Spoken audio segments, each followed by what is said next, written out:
All right, Cascadia lovers, or just a quick Cascadia hack for you guys. Been running with issues with my grills for 12 years now, since I got them, and had a Cascadia for 12 years. And top of the grill comes with some cheap clips. So instead of the clips, I got a PVC pipe that I run one of the big, this is a big strap, okay? You go to Harbor Freight or wherever you can find them, and you can get the biggest strap you can ever get. This goes right on the back like this. So it's kind of like a washer when you tie it down with the strap.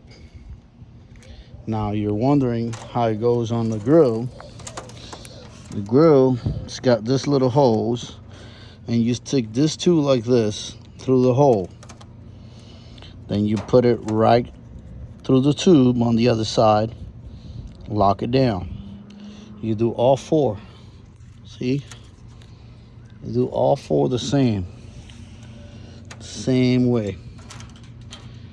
Same way. And that's a hack of the day. It's very cheap.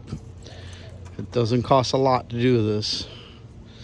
Regular PVC pipe from Home Depot. You can cut a bunch of 4-inch, about the size of that. And yeah, you tie it down as hard as you can, and it's better than the crap that comes out of here. I had 2 grills replaced just because it would come out this way.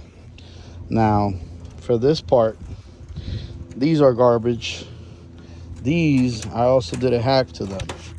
So I run a 10mm screw right through it, and on the back I used a nut. So run it, and on the back you use a double nut. It will never come out, and you'll hold the grill from here, from this side, from the top 4, and then the middle you could fix it, you know, try to get it together. But I mean, I would say don't waste your time, because the middle is always gonna go bad. So quick tip of the day: straps, PVC go on the inside, so you're gonna have to open the hood.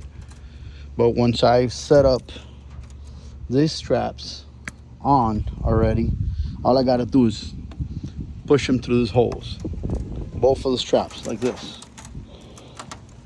So exactly like that, you're gonna push them through the hole. On the other side, one of them is gonna go through here, the other one, you get the picture, like this. Tie it down, should be good to go.